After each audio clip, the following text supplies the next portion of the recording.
Tom, is Councilman Rigo out there?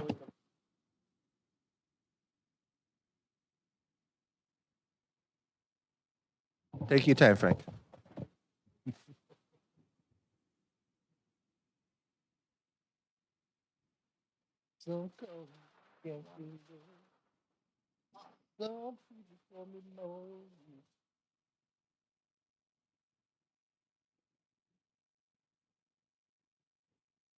Hey, this executive session, we don't need to go back.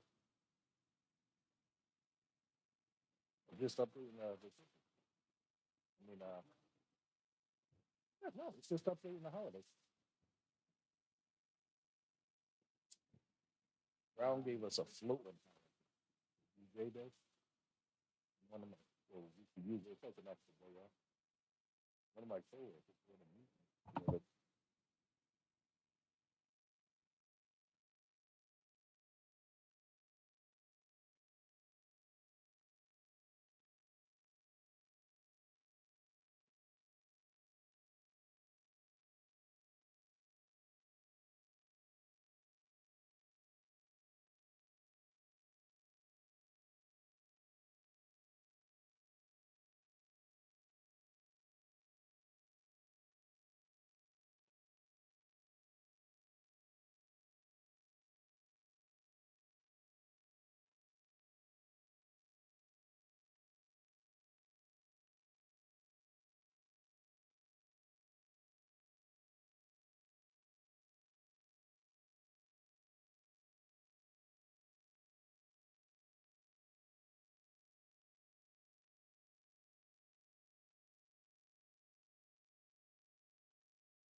Good evening. Apologize for delay for 2 or 3 minutes here. We get organized. I'll call the meeting to order and ask the clerk to please call the roll of the council. Councilman Fogarty. Councilman Lawson. Yeah. Council Vice President Rigo. Yeah. Councilwoman Souza. Council President Broderick. Here, the record show, all 5 members are present. Please rise for the pledge.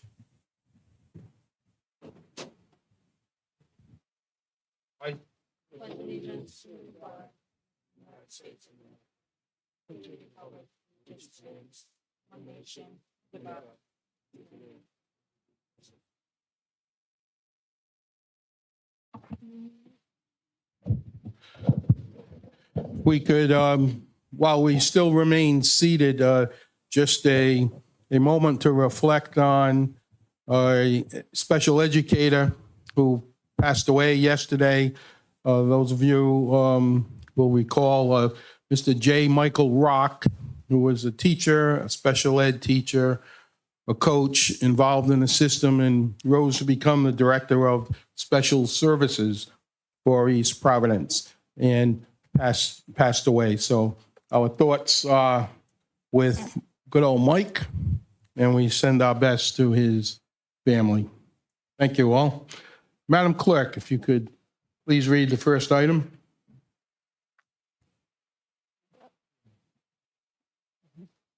Executive session. The City Council of East Providence may meet in executive session pursuant to the Rhode Island General Laws 42-46-5, A2, collective bargaining.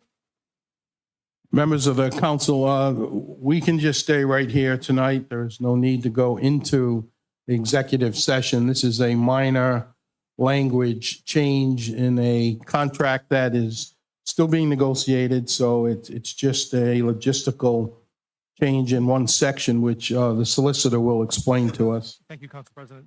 As you may remember, the City Council in the last contract with the United Steelworkers Union gave them the day of Thanksgiving off, day after Thanksgiving off in lieu of Good Friday, half a day, and also we added June 19th. The other union in the city, the EPPTEA, the Professional Managerial Union, we're in the middle of negotiations with them, but this provision of the holiday does not match USW, and because of the Thanksgiving Day holiday coming up, all the parties agreed to amend the contract just on this holiday schedule to reflect USW. Motion to, That's all this says. motion to approve. Motion by Councilman Lawson to approve, seconded by Councilman Fogarty. Any discussion? All in favor? Aye. Any opposed? The ayes have it, 5-0. Thank you. Next item, please. Consent calendar for discussion and possible vote. A, letters, notice of new property 125-127 Valley Street, East Providence, Rhode Island, 02914, map 105, block 04, parcel 002.00. Motion to accept. Motion by Councilman Lawson to accept. Is there a second? Councilman Fogarty, Councilman Rego. All in favor? Aye. Aye. Any opposed? The ayes have it. Thank you. Next item.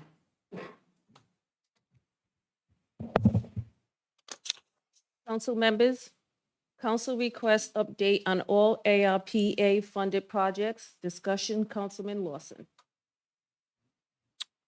So since we took office, we started talking about ARPA, and I believe we had 14 million to start.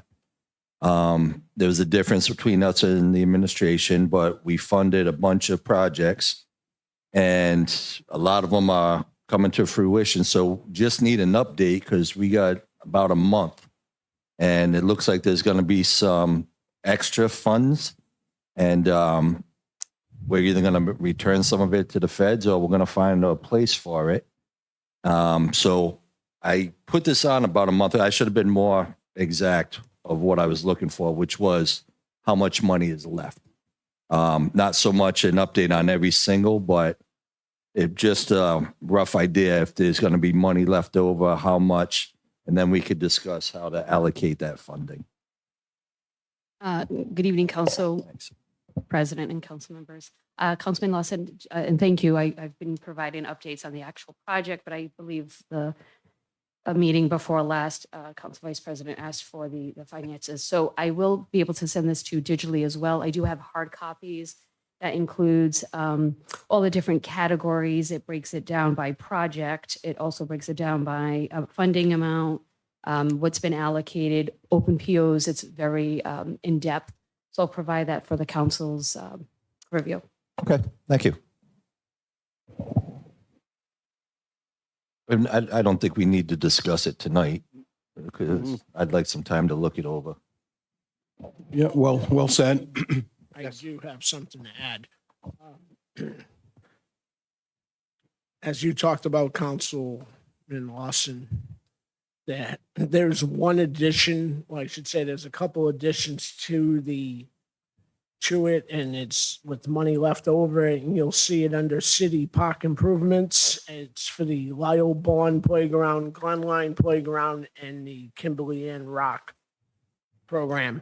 The Glenline program, we, excuse me, we can take under number 2, which falls under my request, what's going to be added now to Glenline is an update of the irrigation system, an additional pickleball court, new playground equipment to Glenline, as well as more lighting, because the lighting that was just put in was not suffice.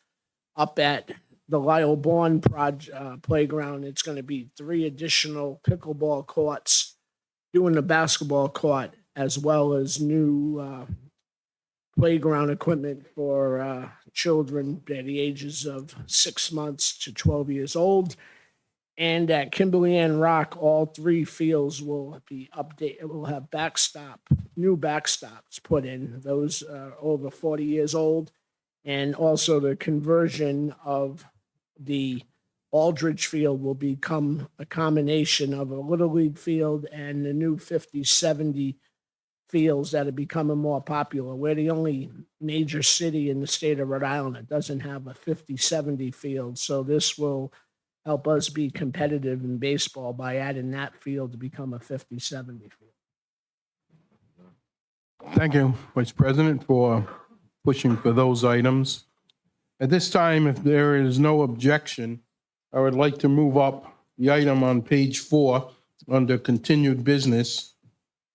Number 1, annual renewal of Myrtle Lounge Dance and Entertainment license, which was continued from November 12th, 24. Is there objection to moving that up? No objection. Hearing none, we will consider that at this time and move that up. Well, Mr. Solicitor, this is still a public hearing from, It is still a public hearing, continued from last time. continued from last time. So first I'd ask the council if you want to continue with the discussions from last meeting, if you want to withhold your comments, what is your pleasure? I will be making a motion that we approve the renewal with no restrictions. I still believe the police, the neighbors, and the owner can sit down and hash this out, but I don't see a reason to hang the sword of Damocles over a small business owner and have them worry about their livelihood being taken away month by month. So I do think that there is a solution, but I don't think pulling a license is the solution. I'm here to listen to everybody. I think we kind of got, what, about 30, 40 emails? I know I have. We're a bedroom community, and having these types of establishments in our neighborhood, I grew up in a Lincoln Bar, so it's right in the neighborhood as well. So this isn't something unique. This is something that, you know, you work with the business owners, you work with law enforcement. If things get egregious, then we do a show cause, and then we discuss repercussions. I don't think we're at that point to withhold a license based on what's been reported. That's my view. I'm one of 5, and I'm here to listen. Thank you. I appreciate that. I'm going to hold off on accepting the motion at this point so that we can hear from, if there are no other members of the council at this point, you can certainly comment later, but we want to allow people to speak. It is a public hearing. So here's what I'd like to do. We have a list where people signed in under communications. We'll just do that at this point. I think that, you know, we're going to be able to work this out. So I would ask that normally, if you've watched any of our meetings, you know, we are very liberal in allowing people to speak. We have limits, but we never really watch the limits. We let people speak. We normally get about 2 people at our meetings. So with this size audience, we certainly don't want to be here past midnight listening to the same things. So we're going to try to limit people to what the rules say, which is about 3 minutes to speak. And we normally have an overall time limit. Let me just say this. I tend to agree with Councilman Lawson, so let some folks know that. We'll let this play out, but Councilwoman Souza has made some good points, and I would never speak for her, but she has certainly never said to me she's looking to close the Myrtle. She is looking to address some issues from some constituents. So I think in the end, we will all be on the same page, but I like the way Councilman Lawson framed it. So I'll give this list back to the clerk. She will call names up, and if you would please come to the podium, the rules require that you just give your name and address for the record. And the meeting is being taped. Yeah, yes, Councilwoman Souza first. Thank you. Before we go into this, I just want to clarify for the record. I don't think that the councilman framed what he said very great, because at no point did this council or anybody, including myself on this council, say anything about revoking anybody's license. That was never a discussion. That was never words uttered either in this this public place, on social media, other than naysayers or people who are starting rumors. So I find that very disturbing, first and foremost, as a representative of the residents, the business, and the community, that of the arts and of music, that rumor has been put out there, that we're trying to close an establishment, which is far from the case. We have been very supportive of all businesses and continue to do so. If you've watched any of our meetings, especially with the bridge, this council has been extremely proactive to try to help in any way we can all the businesses in our city. But in fairness, when there are issues that arise in the community with residents and businesses, it is and I'm speaking for myself, my due justice is to work those out, to talk to all parties and to come to a resolution. And I've said this to the business owners and have been very upfront. When the renewal came for the citywide, I personally reached out to the owners and said, hey, there's been some issues. We're putting it aside so that you can come and be able to talk in front of the residents and say your case. So it's been always very transparent. So for anybody on social media or anywhere else to say otherwise, I think is very disingenuous, and I don't appreciate that. That being said, I will always continue to support the business, and I look forward to hearing what I know is going to be said repetitively on either side of the situation. The outcome that I'm looking for and that we have discussed already in our planning is to have a community meeting with the people who are directly involved with the situation and come to an amicable decision so that everybody lives and operates peacefully. That is my goal. That has always been my goal, but it has to be done, and I prefer to do it in a public setting like this and not behind closed doors. So Thank you, Councilwoman.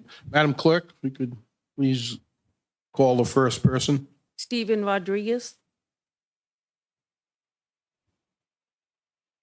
And to save some time, if you could actually call maybe the first 4 or 5 people, and I would ask you to line up along that wall to my left. That way it saves 45 seconds or whatever of coming up. If you prefer not to speak for some reason, hang on 1 second, sir. If you prefer not to speak, then you don't have to come forward. So before we continue, could you call 2 or 3 more names? Lisa Gillette, John Popoli, Scott DeLumba. Great. If you folks could just, yeah, I said that, 3 minutes. Yeah. No, Andy is. Yeah. Okay, I'm sorry, Stephen, welcome. Go ahead. We good? Okay, so let me just say thank you on behalf of all of us that are here, that you're giving us the opportunity to speak out today. My name is Stephen Rodriguez. I live over in North Dayton, Massachusetts. I've been a musician in Southeastern Mass and Rhode Island for, well, longer than I want to admit to this body, okay? I've had the good fortune of playing at Myrtle several times and being a member of their audience another several times. I've never seen any issues going on in there. Tommy runs a tight ship. I was there this Sunday, so I just want to address the noise situation for you, just to give you an idea of what goes on there from a musician's point of view. We played there Sunday night, a little 6 o'clock start. There had been music there all afternoon. A lovely crowd of patrons there, everybody just enjoying themselves, having a good time listening to live tunes. We are a half hour into our set, and Tommy approaches us and says, hey, the guitars are a little bit too loud. So this is the attention to detail that they're paying. And I just also want to say to the folks in the town that are concerned about this place, it's clean, it's well run, there aren't drunk people running around. And those of us that are coming into your neighborhood to play music, we respect the neighborhood. We're trying to do the right thing. We're not having major conversations, smoking cigs and getting trash all over your property. We respect our neighborhoods that we play in. But please, the Myrtle is a beautiful spot and it is well received by everyone that goes there. See for yourselves. Thank you.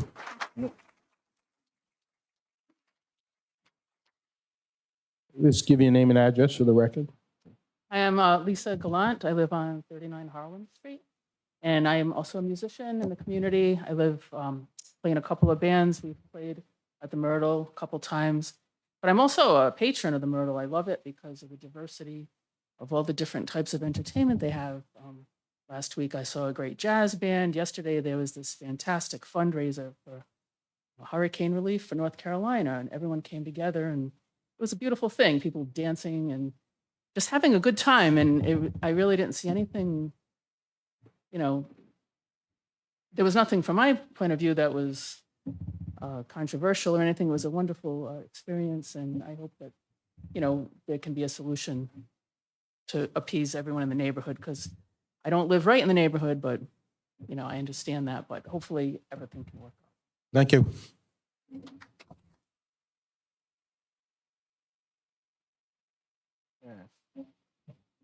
My name is John Popley. I live at 91 Hood Avenue in East Rumford. And Lisa is my bandmate. She and I are in several bands. Did you just say Wanted East to- Rumford? I meant to say, yeah, I said East Rumford. Rumford. Let me gonna say, correct that. To my, in As bad as South Riverside that you live in. South EP. Yeah. my own defense, I've only been here for Accusing 10 me of wanting years. to move Rumford back into Rehoboth. You just gave them more fodder right now.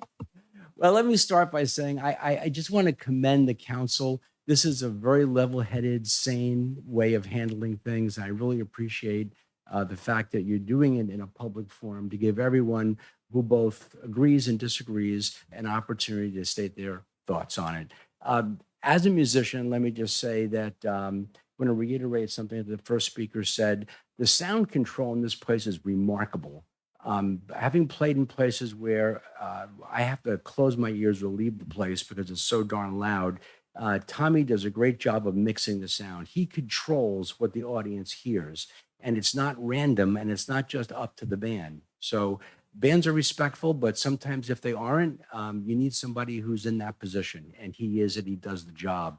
The other thing I just want to say quickly is that from a arts perspective, there aren't a lot of places that promote original artists, and that's something that this place does. They have, as part of their vision and mission, they support people who create their own music, not just do covers. Not that that's a bad thing. Covers are wonderful. I've got a band that does that also. But it is such a wonderful thing to have that kind of acknowledgement and that kind of support and encouragement. It doesn't happen every place, and it doesn't happen by accident. So my thanks to Myrtle, to Tommy and Natalie, the owners, and to you, the council, for doing this in such a great way of doing it. So thank you. Thank you. Madam Clerk, could you read maybe another 4 or 5 names and we could start to line up? Ann DeLumba, William Bothoma, P.J. Eastman, and Ryan Lee Crosby. Thank you. Go ahead, sir. Is this thing on? Yes, it's on. All right. Hi, my name is Scott DeLumba. I live in Blackstone, Mass, but I'm originally from East Providence. I just want to say that I've been to the Myrtle a number of times. I'm always amazed at how well Tommy keeps everything under control. I've never seen any kind of problems there. I've seen times where people are talking outside and he asks them nicely to, come back inside and, respect the neighborhood. It's a great place. And I think that, I think one of the things is that if, I know you said that there was talk about, not taking away licenses or anything. But like, if you did take away the entertainment license and it became just a bar, I think it would just bring trouble. I mean, the fact that you can go there, I don't really drink anymore. I have what's called like mocktails. I go there for the music. And I think there's a lot of people that just go there for the music. And it's a wonderful establishment. And I never, being from East Providence, I was amazed to see something like that in East Providence, to be honest, because I'm used to, just the sports bars that have been around forever, or like the Lincoln, and places like that. So thank you. Thank you.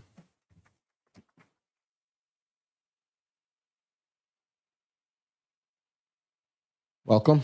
Hi, I'm Ann DeLumba. I live in Blackstone with Scott, and we're here because we wanted to voice our support, but I wanted to add, to echo all the comments that have already been made, but I really, I'm in my 50s. I don't go out a lot, but the Myrtle is one place I will make exception to go to because it's not loud. It's a nice neighborhood. I feel safe walking from the bar to my car. I don't have hassles with anybody else. So I just wanted to come here to voice my support and hope that this can continue in this community. Thank you. Hey, my name's PJ Eastman. I live in 61 South Fair in Warwick. I drove across the bridge during rush hour. And if that's any testament to how important I think this is, I did want to take a second and just speak to like the culture importance of what happens at Myrtle, because there's a lot of musicians in Boston and the surrounding areas. The folks I've seen over the last year, like Michael Tarbox or Paul Rochelle, Andy Raines, folks who aren't going to fill a theater here in Providence, but folks who the musicians in our area need to hear and need these artists that reach back and bring a living museum to the scene, and that's exactly what Myrtle does. And they've done other things, like my friend Ryan had a residency this last year where he played with different people. And I was lucky to be one of those people, but that's a sort of environment that breeds bands and new musicians and new projects that we can all be excited about and be proud of that come from Rhode Island. So that's just what I'm saying. Thank you for letting me speak. Thank you. Yes, sir. Welcome. Hi, I'm Ryan Lee Crosby, and I'd just like to say that I very much appreciate the chance to speak tonight. Thank you for doing this. I'm a full-time blues musician and educator. I moved to Rhode Island just a little over 2 years ago. And the Myrtle is the first place in Rhode Island that made me feel like Rhode Island was home. And I lived in Boston for 24 years, and Myrtle not only makes me proud to live in Rhode Island, but my wife and I were thinking about relocating to East Providence because we want to invest in a community that supports a place like Myrtle. As PJ mentioned, I had a residency at Myrtle, and they treated me like family from day one. And I'm a 12-year sober musician. I don't drink, and I have tinnitus, so I'm extremely sensitive to volume. And I monitor decibel levels wherever I go. And Myrtle is the only place I feel at ease about going out and listening to music, because I know that the volume is carefully considered and well below what it is in other establishments. And I've toured all over the U.S. and Europe, and the Myrtle is one of the most conscientious, organized, kind establishments that I've played in. And I love them to death. And just want to say, Tommy, Natalie, thank you. And thanks everyone for being here, and thank you for letting me speak. Thank you. Now, I want to add something though. I'm a blues fan, so we got to keep it going. We need the blues to not die out. And so anything you can do to help that cause. Well, I can tell you, so in addition to my residency, part of my work, I travel to Mississippi 3 times a year, and I've worked with 70-something-year-old blues musicians down there, recording and documenting their music. And Myrtle gave me the opportunity to teach a number of workshops on these regional styles that are really only held by 1 or 2 musicians. And I'm trying to hold that lineage myself and share it with others. And the very first time I came in, Natalie said to me, "Hey, how about teaching?" And so I've taught numerous workshops to the community there, and so that's the culture part of this and the education part of this too. It's all there. So I don't want to belabor this. I promise I won't tell any more stories, but I talked to our high school band director, who was a great musician. He's retired now. Some of you may know Jack McNamara, great guitarist. And I said, you know, I'm 70 now. I want to learn to play the blues. He said, Bob, too late. He said, just enjoy it. He said, it's. I beg to differ. I actually don't want to hear from a blues musician if they're younger than 70. Well, he was. Thank you very much. Thank you. Next. Madam Clerk, could you read the next 4 or 5 names? Star Harris, Mark Vieira, Bernadette Mauricio, Peter Bartolotti.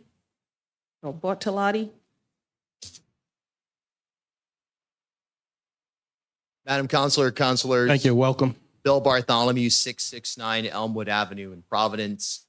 I'm a musician and journalist, and I echo all of the testimony that we've heard so far today. But I'd add one critical piece, which is Myrtle is a generative space, which is a very rare economic development piece. And look, we don't have to get into the details of the bridge, but East Providence is in grave danger. As someone who works here and visits here all the time, literally multiple. I work here every day and in East Providence almost every day. It's in grave danger of becoming an island of sorts, further than it already is right now because of the continuation of the Washington Bridge debacle.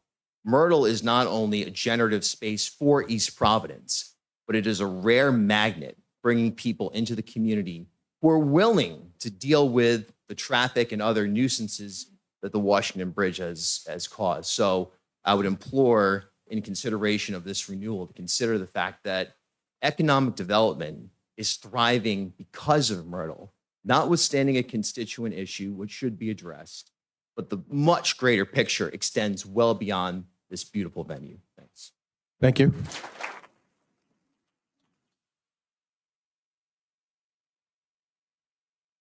Hi, my name's Star Harris. I live at 51 Kickamute Road, Warren, Rhode Island. I'm going to be brief because there are a lot of people, but Ryan said so many great things, and everybody has. The community that Tommy and Natalie have created in a city that just keeps losing, or area. I mean, Providence constantly just keeps losing music venues. And I'm a musician, but I'm also a homeowner. I pay my taxes. There's almost no place left to go for musicians. How are you going to have PVD Fest if there's no local acts because they've had no time on smaller stages? And I just want to thank Natalie and Tommy for creating such an amazing space, and it would be really sad if you guys left. Thank you. Well, hang on one second. We'll call the next few names. I'd like to try to move this along, so maybe we could limit, and we're not going to limit. Everyone who signed up and beyond can speak. But unless you have something really different to add, maybe we can all kind of move this along. So why don't you call 2 or 3 more folks up and line up? And if you feel like you really don't have anything different, then it's okay. You could sit back. But why don't you go ahead, sir, and then hold off, Madam Clerk. Thank you. My name is Peter Bortolotti. I live in Providence, Rhode Island, not very far from here. I come here for a couple of reasons. Not so much just to reiterate what a lot of people are saying. I come here as a musician. I was one of the members of the band that Steve was talking about that played Sunday night. I've played a number of times at the location. I prioritize my love to play there because the space is one of the few places in the area that really does put the music and the art first. I think I really do as part of the business model. A lot of Rhode Islanders don't really, I think it's really sad. I've been a member of, I've been a chair of the board for the Providence Southside Cultural Center. And so I've been involved in the arts. I was on a committee with Governor Raimondo a number of years ago about using art as an economic development engine. And I've also been involved in affordable housing in the Providence area. And I've always seen what the impact that music can make on a community on a whole lot of levels. And it's something that I've always been big on promoting. And the Myrtle is doing some great things along those regards. Like Mr. Crosby got up here and talked about those workshops and stuff. I can't tell you that bringing that kind of thing to a community like this is really awesome. We need more of that in the state. If most of the people in Rhode Island really understood the amount of musicians and the level of the art that is here, we consume more art than almost any other state in the country on a per capita basis, and people don't realize that. So it's just something I'd like to bring out. So support the arts, support the Myrtle, and if you love blues music, they're gonna have a great act there this Sunday night. So Great. So could we pause for a second and let me just ask if there is anyone present that wants to object to the renewal of the license? I don't want to make this, normally we would split it up into two sides. Tonight we just went into discussion, but if at this time there is someone who would, and very respectfully, I'm sure we all want to hear from you, so that's not a problem. There is someone here that would like to object to the renewal of this license. You're invited to come up at this time, or you could come up a little bit later also still, but I want to inject an opportunity at this point, if there is anyone here. Seeing none, maybe by a show of hands, do you feel like you want to continue this discussion, or are we ready to get to a vote? All right, those are your hands up if you want to come up. And just don't worry about the list, Madam Clerk. Let's just have those folks. But I will shut it off at some point because we do have a rules limit in time. So I would ask you to please offer something different at this point. Yes, name and address for the record. Hi, my name is Ann O'Hara. I live at 40 Bainbridge Ave in Providence. I just wanted to come up and speak because I'm the bar manager at Myrtle, so I work really closely with Tommy and Natalie and the rest of the staff. I'm in charge of, alcohol control and making sure the bartenders are also not over-serving and all that. I've been in the service industry for 10 years, and the other bartenders that work there are all seasoned warriors, basically. We're all tip certified. We take that course every few years. We have to watch all those stupid videos over and over. But we take our job really seriously, and I've never had an issue at Myrtle, like ever. And I've seriously been doing this for a long time. I've also worked at other venues in Providence and not, and they have never cared about noise. They've never cared about, the security guards. When someone starts fighting, it gets broken up. That's it. There's never any issue like that. There hasn't been any issues whatsoever. The cops are called often, but it's just because someone kind of just wants them to show up and give us a hard time, it seems like, because they just kind of show up and say like, oh, we just had to check in, everything's fine, we're going to take off and leave. Like, that's ultimately what it ends up being. So if the police are called a lot, nothing's really coming from it. I've never had drunk, belligerent guests. I've never heard screaming. I haven't been able to come to these meetings, but I watched all of the YouTube videos, and I think someone said something about like knife fights or something. Like I've heard some crazy stuff that, like you were saying, you don't like to be misrepresented and have somebody put words in your mouth. Like, I don't like when somebody lies about my work integrity, like my, like where I work and our reputation. So nothing like that has ever happened. We've never had fights. We've never had screaming. Like, we're out there constantly patrolling and being like, hey, keep the noise down. The music stops pretty early and our patio closes at 10. So we're trying to even then contain people. And I just want to point out really quickly, we offer a huge selection of non-alcoholic options. So it's not just about going there and getting drunk. And honestly, we tried our best to prevent that. It's really annoying to deal with as a bartender when someone's drunk. Like, I don't want to deal with that. No one does. And then I wanted to add in that I also live down the street, 3 houses down from a club. It's an actual club. It's sometimes loud, but I live in Providence. I kind of expect a little bit of noise. Too much noise is too much noise, but they're pretty bad too. Like, we're not even close to this club that I live down the street from. If you take Can you just wrap up, please? Yeah, sorry. Okay. Sorry, I had this whole thing and I was like, I'm not gonna read that. They're gonna kill me. If our license is not renewed, our entertainment license, it's a huge space and it will not be at its full potential. And I really don't think a lot of people will come and, they pay us really well and they treat us really well at Myrtle. So it would be a hard job to replace if I had to. Thank you for listening. Thank you.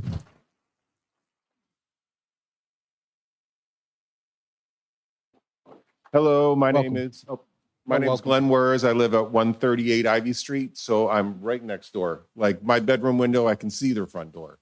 And for 20 years, I've lived in East Providence, 2 in North Brow, 10 on Summit Street, now another 8 on Ivy Street. And before it was, before Jeff's Pizza, it was a Portuguese fish market. Never really that busy. That was all right.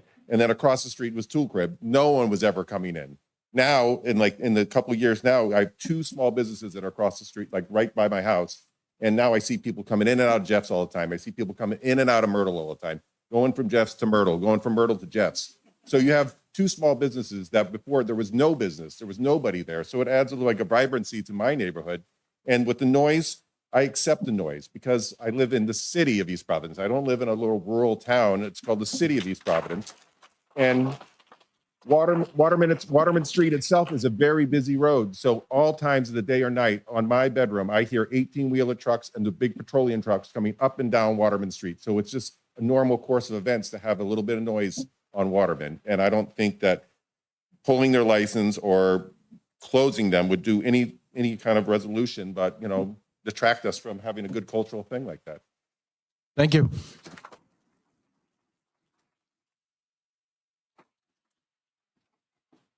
Hello, everyone. Welcome. I'll keep this brief. Just name and address. You all know that I have a lot to say. Robert Baptista, 52 Burgess Ave. Welcome. I also own a cafe in East Providence, but we collab with the Myrtle. I think it's pretty clear that the whole reason for everyone being here is pretty ridiculous. Myrtle runs a clean business. We all know that. I know everyone wants to speak on their behalf, but it's obvious, in spite of Miss Souza's contentious reply, that there's really no need to be here. Their license was put to test, which is why everyone's here. She's not nervous for no reason.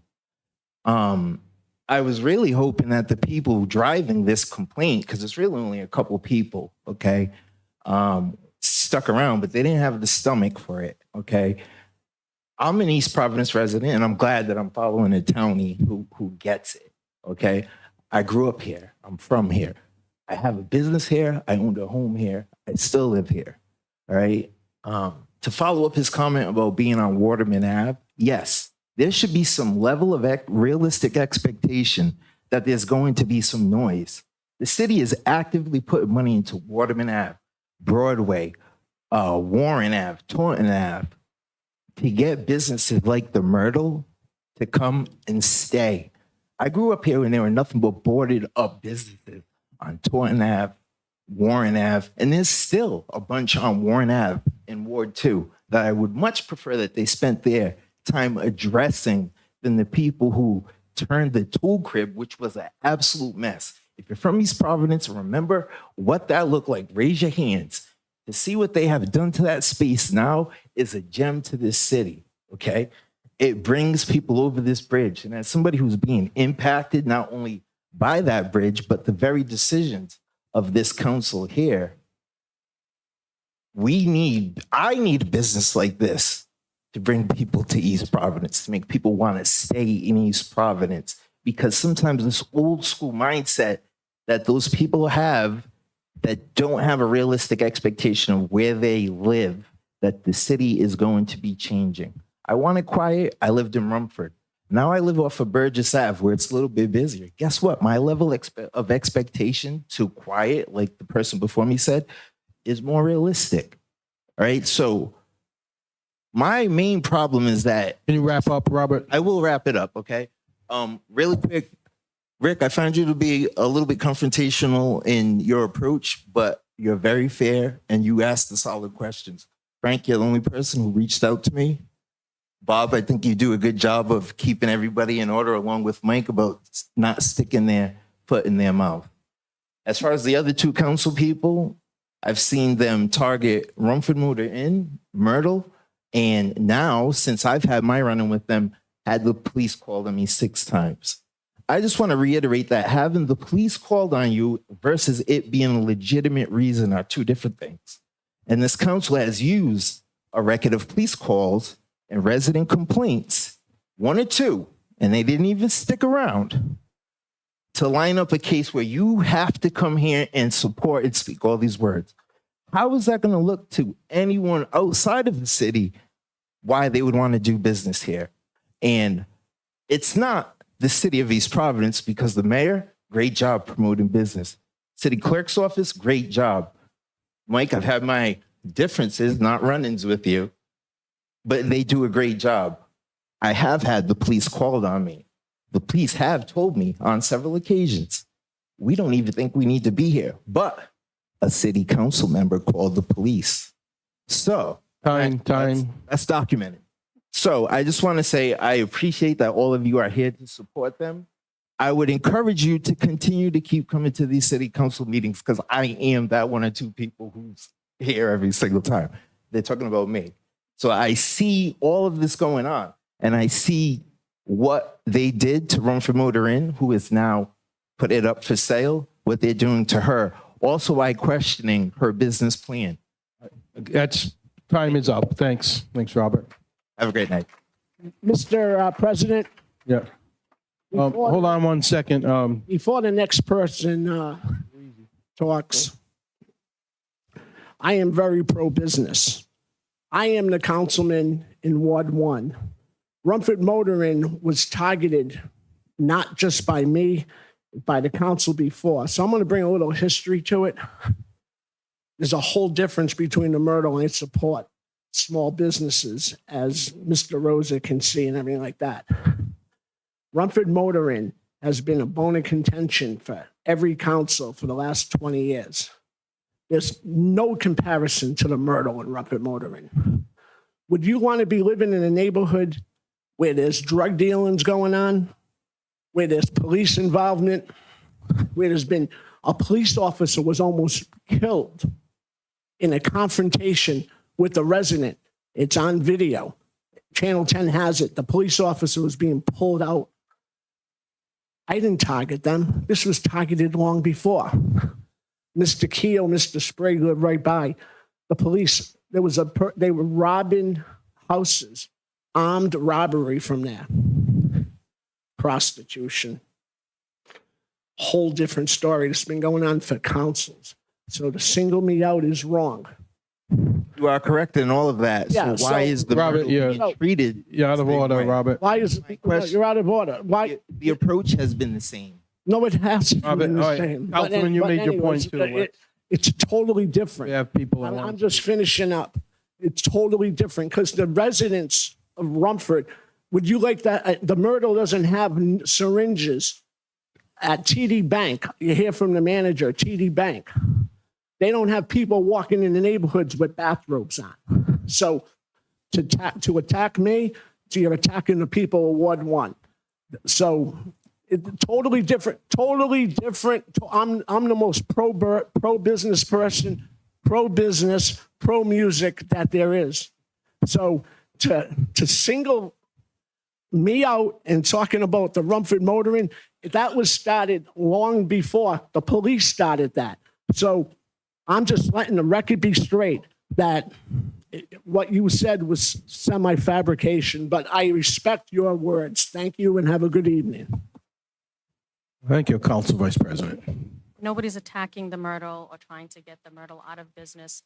So this same conversation of, oh wait, it doesn't look good for them either, that people continue to say that their license is getting pulled. That is not what's going on. This is a way to get everybody together to talk about what is going on with the neighbors. If you don't let the business owners know that they have neighbors who are upset and want to have a discussion about it, then it doesn't happen. So this is the time of the year that can take place where people are paying more attention. So that's all this is. It's a business-friendly city. I'm a business-friendly person. Again, however everybody wants to spin that or the way they receive it, that is entirely your decision. Thank you, Councilwoman. Next, please.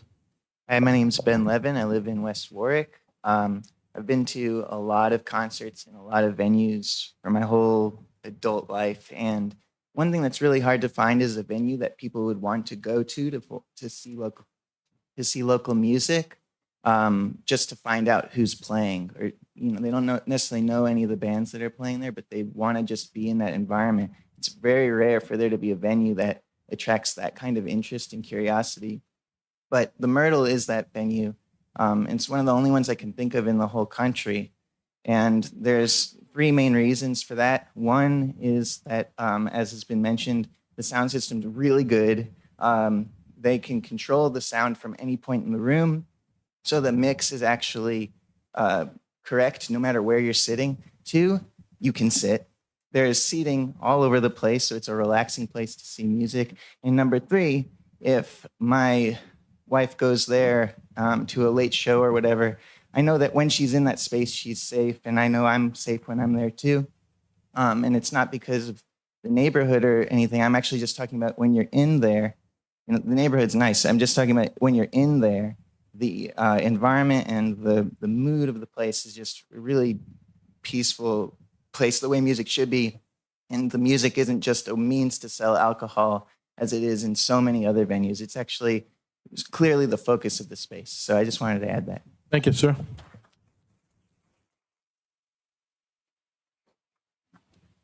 Hi, my name is Bridget Mullen, and I live on 175 Summit Street. My dad and I moved to Summit Street. We bought our house about 4 years ago. It was a good opportunity we're both musicians and songwriters, and my dad's been living in Rhode Island for his whole life, playing music. He's one of the, he's 76 years old, blues, rock, and jazz musician. And I hope he doesn't mind me saying this, but I've seen him struggle with, COVID and not being able to go out and play, which is really his whole identity. And how hard he works. I mean, like, I'm kind of lazy. I'll pick up my guitar and play a little. He's like down there, all the instruments playing all night long. I actually have to tell him to be quiet sometimes, but that's another story. But having a place like Myrtle where he's actually played a bunch of times has been really helpful for him to have, I think when you get to that age, there's a sense of feeling irrelevant and cast kind of to the side in society. Just what age is that? Well, it shouldn't be any age, right? That's the whole point. Just wondering. Yeah, he's 76. He's a blues guy. Sorry, Dad. He's Okay. lifelong working musician. Quit while you're ahead. Yeah, I'll quit while I'm ahead. But yeah, I think that we both really, when Myrtle moved in, we were so psyched. I've lived in some big music cities like Seattle and Austin, and you don't hear people complaining about noise in places like that because, and you go to Paris, it's like culture is really important more than ever now, I would say, and it's a way to connect people. And I'm kind of a hippie, so yeah, I feel like it's a way to connect our hearts and like get along. And when I go in Myrtle, I see all kinds of different people, all different ages. Again, like Tommy and Natalie, I see Natalie out, like the last time I was there, fantastic show Saturday night. She's out there with a little meter. I can see her going around the building, like checking all the time. So, I've been to a lot of venues. I've played at a lot of venues. My band played there a couple weeks ago. It's so much fun. It lifts everyone's spirits. I know you guys all know that. And they're doing more than due diligence to make sure that everybody feels heard and held and supported, and they're nurturing arts in this community. And I couldn't be more proud to live in East Providence because of them. It was already a cool place when I moved in, but got to watch out for thrown out fast food on the side of the road and stuff. And it's nice to have something where you're like, oh, this makes people, you want to have people visit and see how cool it is. Thank you. Next.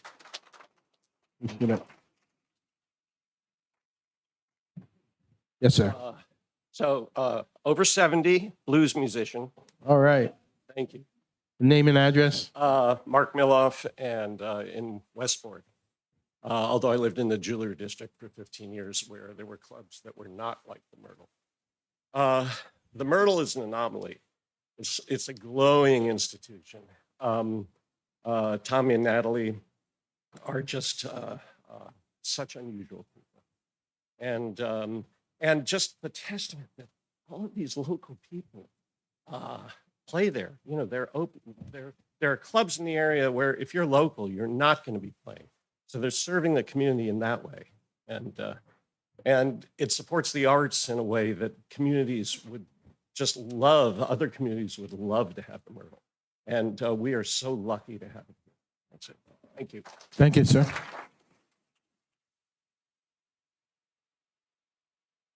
Hello, my name is Stephen Costa, 182 Anthony Street. I am also the owner of Rose's Tavern, as many of you know. Welcome. I am here to support the Myrtle and the fact that we collaborate a lot with the Myrtle. They don't have food there. They use us, they use Jeff's, they use Redbridge. They support all the local restaurants around them to provide food for those customers. And to the fact of a lot of people that have come up here already, to Annie's fact, as the bar manager, I do a lot of catering jobs there. I see what the bar staff does, to her point, where they do a lot of mocktails. They have a lot of customers that go there that don't drink, and that's why they provide a mocktail menu. Being in the restaurant industry, a lot of restaurants need to do that, and bars. Rose's Tavern will start doing that soon as well. But again, we're in the art district. This is what we wanted for our community. Waterman Ave, for a long time, my restaurant was closed down for 9 years before I bought it. The Tool Crib was a dying cause. Jeff's Pizza, before he opened it, to some of what Glenn said. Waterman Ave is becoming a place to go to, just like Taunton Ave used to be years ago, and that died down. So we need to uplift our community, and I know some neighbors don't understand the fact that these new businesses come in and you're gonna have to deal with some issues. I have the same issue in my restaurant with parking and some noise issues, not as much, but we are there to support our locals. One thing that, knowing Natalie and Tom, when I first met them, they were just remodeling, they had just signed their lease, and they became a part of my family. We, of all businesses on Waterman Ave, stick together and work with the city council, the administration, to help our local neighborhood. We've been talking about getting crosswalks in, putting some speed signs in, because that Waterman Ave, especially now with the bridge debacle, I won't get in that conversation today, but we suffering enough with the bridge debacle, and Waterman Ave now is a main artery for people crossing over that bridge and getting to the New Henderson Bridge and the Rotary. People, as some of the customers have said today, people fly down Waterman Ave to the point where I don't know how anybody has not gotten hit, whether it's my customers or their customers. We work together and are working with the city council and the administration to help our neighborhood. So there might be one or two neighbors that are complaining. We're always going to get that, whether your business here on Waterman Ave, Taunton Ave, North Broadway, Warren Ave. I've worked in every single restaurant in East Providence. I've dealt with it. What I'm trying to say is they're doing a great thing. They're a great part of our community. They lived in East Providence, of all things, where a lot of businesses, their owners don't even live in East Providence. So I'm here to support them. I know Anthony from the Yacht Club is here with his wife as well, and they have the same vision and aspect of what Natalie and Tom have, and we support you guys 100%. So thank you for joining our community. Thank you to the council for hearing us today. Thank you. And Steve, thank you for all you do in the community. I know you donate to a lot of organizations. Thank you. Which one? Yeah, we only have about 9. Yes, sir. Name and address. Hi, thank you for having me. My name is Francis. I live at 120 Calverley Street over in Smith Hill, right by that Dunkies. And I agree with all of the fantastic testimony I've heard today in support of the Myrtle. I'm going to advocate for them from a slightly different perspective. I'm 36 years old. I'm a textbook millennial. And a part of that millennial experience is not being sure where home is going to be. Since I turned 18 and left home. I've moved every 1 or 2 years for almost 20 years now. I've been looking for a place to call home for a long time, and I've lived in a lot of places, and I can never go home.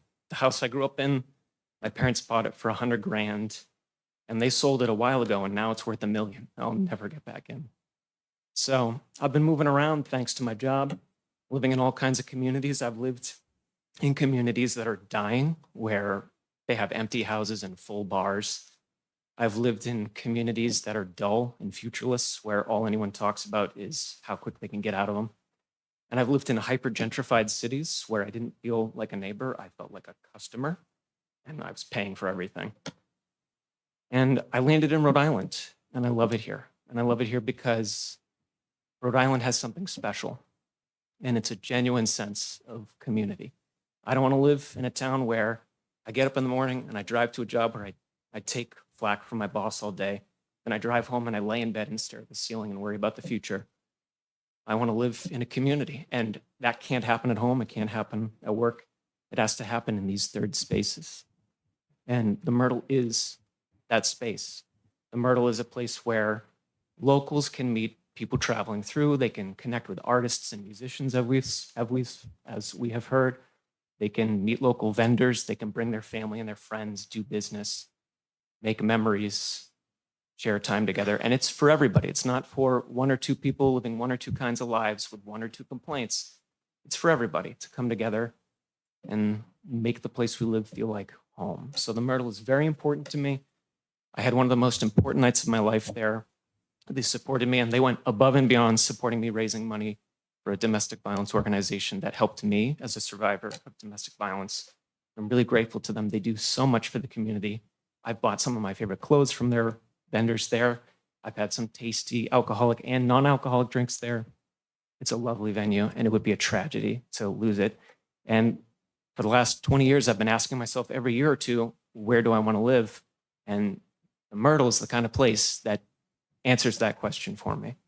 So since the town needs to exist longer than a single generation, and there's millions of people like me floating around trying to find home, places like the Myrtle are anchors that bring people together and build the community for the next generation, the next 50, 60 years. Thank you. Appreciate it.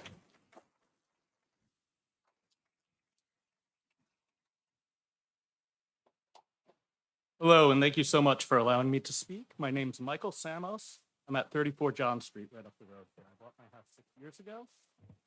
And I'm the manager for the last 18 years. I've run Empire Guitars in Providence, Rhode Island, which has now grown to be a pretty successful business, but began as a small heart business, in all honesty, with just a couple of people and some ideas. And we've been very fortunate that it's grown over that time. Before that, I was a touring musician for many years, and I had the good fortune to tour all over the US and Europe.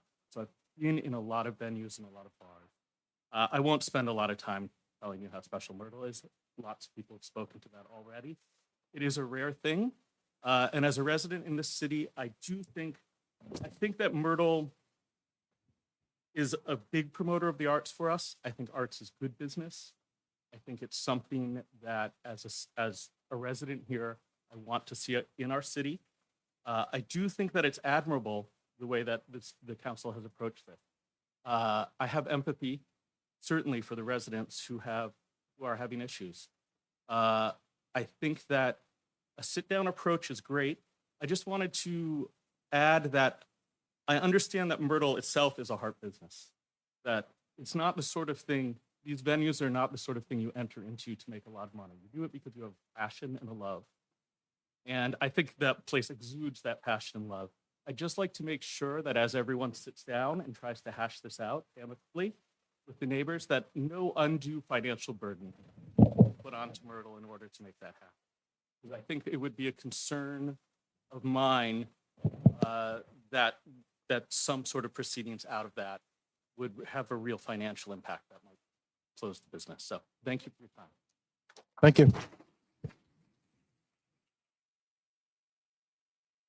Hello, my name is Chris Smith-Lavoy. I live at 424 Summit Street in Fall River, Massachusetts. I was brought to Myrtle by 2 of my friends who are in their late 70s. It's a place where I, as a woman about to hit 60 can go in and feel completely at home. I lived in Nashville for 8 years. I have not seen any place like Myrtle here in this region that has that feel of community. And there were plenty of places when I lived in Nashville before 1990 that did. Most have become commercialized now. I just think you're sitting on a beautiful gem. It's a place unlike, and I grew up singing in bars.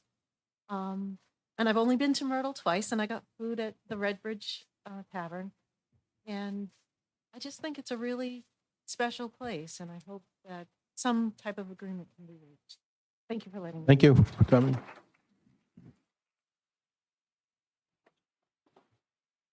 Hello, I'm Joshua Collard. I live at 22 Waterman, right next to the Myrtle.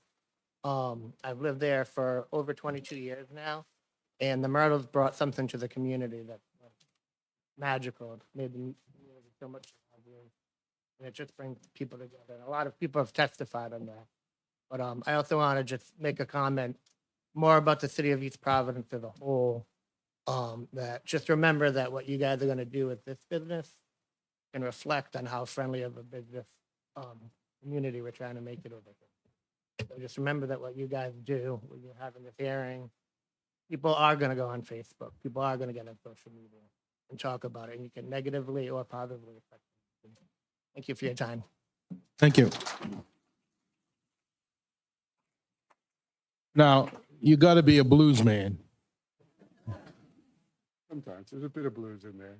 I am a musician who does original music. I stumbled across the Myrtle fairly recently, kind of by accident. I'm sorry, just your name and address for the record. Jason Okay. Randolph, 32 Woodland Road in Warwick. So I'm from way over in the West Bay. I heard a couple other Warwicks here. But that was really kind of the point that I wanted to make. When I first heard of the place, I think my wife had said, oh, there's this place, let's go. And I said, East Providence? Really? I'm not sure I want to go over there. That was kind of what my impression of going to East Providence was. And when I got to Myrtle and was there a few times, I was just stunned. And like, this is what I've always wanted to be able to visit, to be near. And suddenly, Washington Bridge didn't seem like much of an issue at all because I could go to this place. And so when I heard this past weekend that the place was at risk in any way, shape, or form, and that I could come here and offer a voice of help, I so wanted to do that from over in the West Bay. Thank you for your time. Thank you.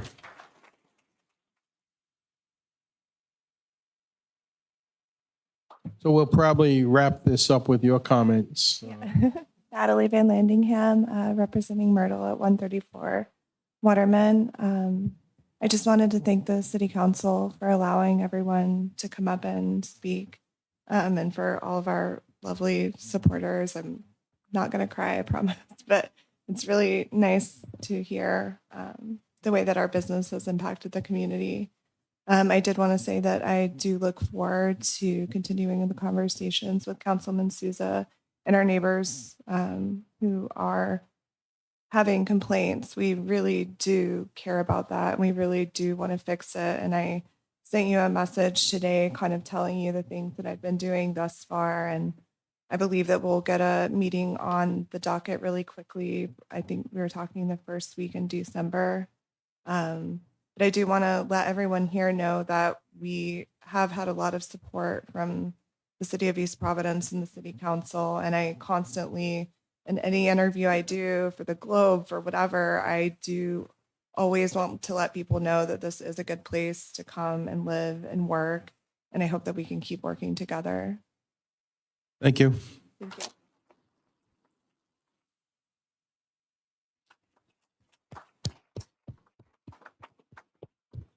One final offer, if there are any objectors to the renewal of this license, if you'd like to speak at this time. Seeing none, I will close the public hearing. And for my part, just state that I've been to the Myrtle, not a lot, I think 3 or 4 times. Mostly they have been fundraisers. I did go last night. I wanted to make an appearance in preparation for today, so I went in just unannounced, not even mentioning it, I think, to council, but, and there was a packed house. It was very eclectic, good music, bass fiddles and all kinds of different instruments and a little bit of bluesy sounding, and everyone was appropriate. And I know it's a Monday night, and maybe a Friday, Saturday night can get a little more noisy as people leave at the end of the night.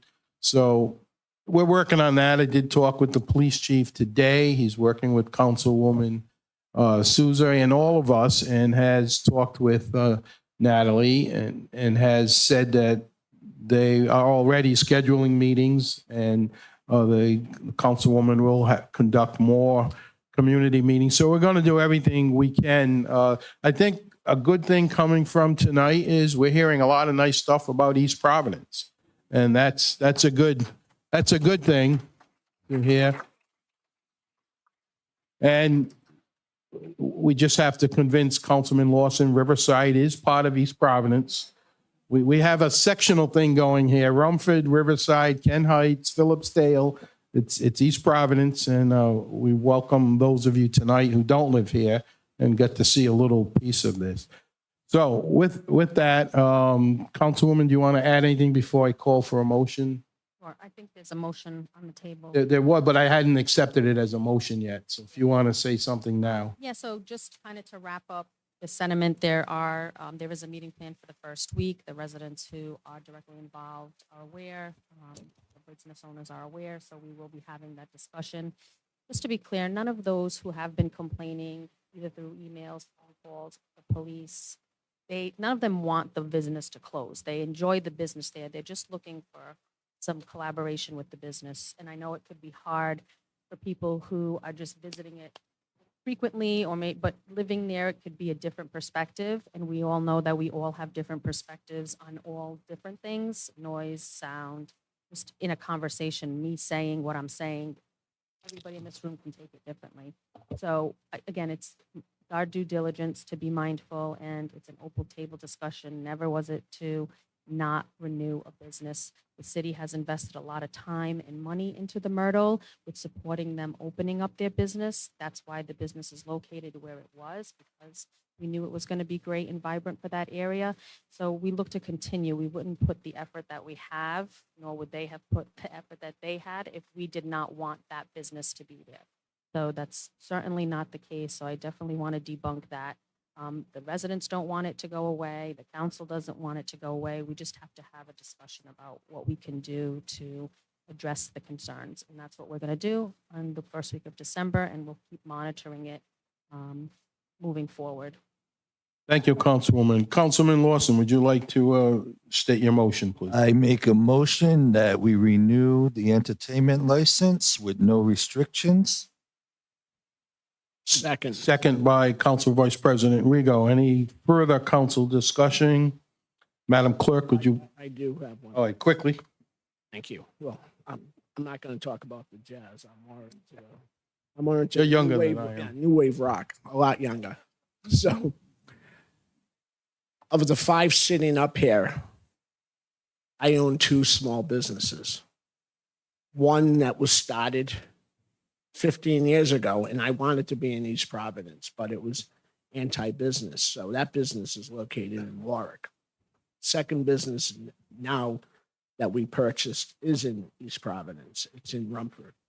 So I know what it's like to run small businesses and every day see the money coming in, money going out, and investment, and putting your head on the pillow at night. And there's no way. Again, I got my little Porter Wop temper up a little bit. The comparison of the police having what the police had to go through at an unfriendly business and disrespectful for the neighborhood versus somebody who's trying it, not even the same. And I commend them for continuing to do it. And I think this meeting will help. I think the meeting in December. And I mean, again, I know what it's like to be a small business. I know what it's like to deal with residents, and it's an apple to an orange. Don't ever compare what goes on up on Newport Avenue to the Myrtle, because nobody wants to see that Newport Avenue, the people having 10 armed robberies. A killer from North Carolina that was on national news, a warrant out for him. And guess where he was? Guess where they found him? Not even the same. The Myrtle, you can't compare it. The Myrtle's a great place. I've been there a couple of times, once, unfortunately, after a funeral, but that's the type of business we want. And we want to chase the bad people away, and we want the good people to stay. Thank you. Thank you, sir. I like that. Yeah. Yes, Councilman Fogarty. Not many words said that you haven't already said. The businesses need to grow, and the residents need to live. You know, I compliment both sides. So working together is key. I'm going to support it based on all you people that came. I wrote down most of the addresses out of East Providence, but you do work there. You help the Myrtle grow. You help Rose's Tavern. You help Jeff's. You help the community. So my opinion was different. I very much care about the residents, seriously. And I consider Natalie's doing a great job making sure that they're satisfied. So with that content, I'm content. Thank you. Thank you. So on the motion from Councilman Lawson, seconded by Council Vice President Rego, Madam Clerk, would you please call a roll? Councilman Fogarty, Aye. Councilman Lawson, Hell yeah. He's a musician, if you didn't know. Council Vice President Rego, I affirm the motion. Councilwoman Souza, Aye. Council President Rod. And the ayes have it.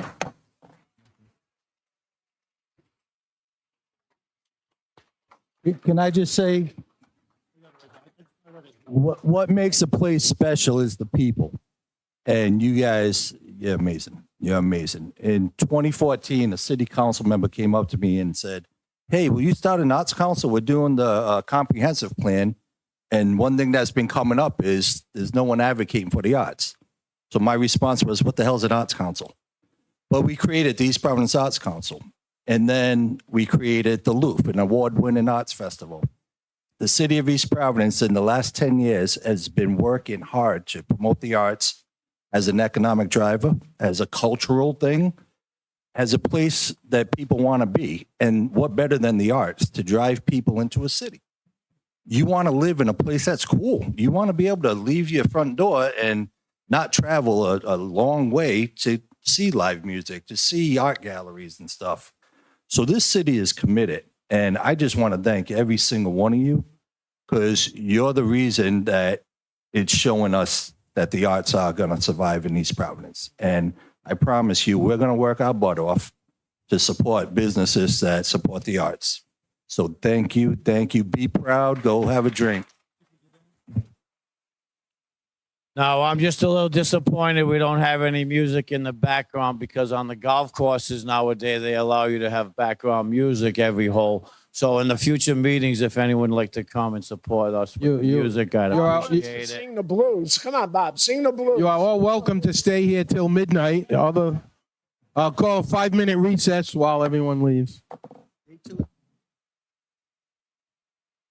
Was half kidding. He's like, wow. Yeah, I know you.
concentrate on something.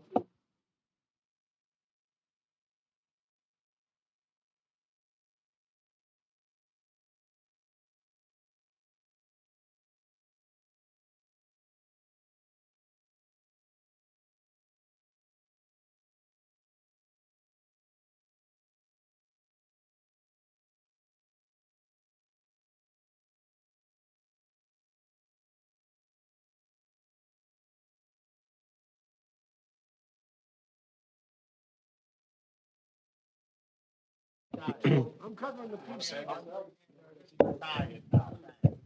Okay, we will come out of recess and resume the agenda, which I believe will go to page 3. I want to thank each member of the council for your patience and for listening to members of the general public, residents or not. This is still a city that welcomes guests to our restaurants and venues. And Madam Clerk, thank you for your patience with the list and for helping with getting everyone to speak. So at this time, we'll go back to page 3 if you want to resume calling the agenda, Madam Clerk. Public hearings, ordinance for final passage for discussion and possible vote. I make a motion to table 1 and 2, please. Motion to table numbers 1 and 2 by Councilwoman Souza. Is there a second? Second. Second by Councilman Lawson. All in favor? Aye. Aye. Any opposed? The ayes have it. 5-0. Next item? Number 2 of continued business. Thank you. Consideration of earned accumulated comp time by former city clerk, sponsors Council Vice President Rigo, Councilwoman Souza, Councilman Fogarty. Make a motion to approve. Second. Motion is made and seconded to approve the council discussion. No. Madam Clerk, please call a roll. Before we just, what are we approving? I just need to know. Well, I was going to bring up on the discussion. I believe we need a specific. Amount or hours or something, yeah. Right. I mean, so under discussion, why I can't vote for this is because there isn't a specific amount mentioned or an account mentioned, and there was nothing in that former employment agreement that allowed for this. So it sets a precedent moving forward. Can we move forward and amend this and table it, man? Yep, I'll take back my second. Can we table this and move? Sure, and refine it and, I didn't know there wasn't a number. I don't. all right, so can we Able to. table the motion is, we have to withdraw the initial, do you withdraw the initial motion? And the second, they are Withdraw my withdrawn. Motion to approve. And then new motion to table by Councilwoman Souza. Is there a second? Councilman Fogarty. All in favor? Aye. Aye. Any opposed? The ayes have it. Thank you. Next item.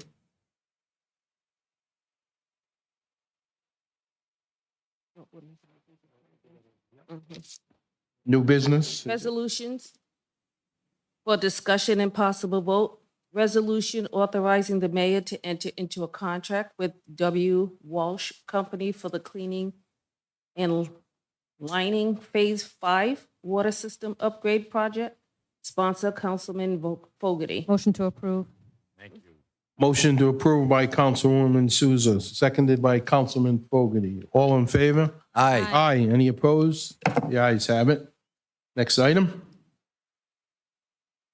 An ordinance in amendment of Chapter 2 of the revised ordinances of the City of East Providence, Rhode Island, 1998, as amended entitled Administration. And this is the Motion to approve. item, right, that we Second. have discussed. And before we vote, I just need the solicitor. He used the term, I don't think it's a legal term, but he legalized some of the language just so we're within the law. So if you want to explain that, it's just a technicality, right? Just briefly, this revised ordinance is for first passage. These new ordinance represents the amendments that were proposed by Councilwoman Souza at the last meeting. And so we start all again after that. So we're at first passage. The only thing that, so all all the amendments are reflected in this ordinance. I did have a conversation with bond counsel about the initial funding of the revolving fund, and she provided me with the language that the city of East Providence shall transfer any unencumbered, unspent, or supplanted funds from the high school bond series 2021F to establish the revolving fund. So that's where that money's coming from. So it's the legal process. And when will it be available? We're working on that now. There's a meeting with bond counsel. I think it's for this Thursday, perhaps. Just to make, because a couple reports that need to be run before she can actually sign off on the approval, but they're working on that. But the money's there. We just want to make sure we get the full amount and that we satisfy any other bond requirements. And my vote on any other capital purchases is dependent on that money being available. Understood. Thank you. So I lost. And that's all the changes. I make a motion to approve. Actually, I think Anna already made it. Yes, Councilwoman Souza made the motion, seconded by Councilman Lawson. All in favor? Aye. Aye. Any opposed? Motion to adjourn? First passage. I'm sorry. Yes, that was first passage. Motion to adjourn? Second. Motion to adjourn, Council Vice President Rego, seconded by Councilman Lawson. All in favor? Aye. Any opposed? The ayes have it. Thank you all.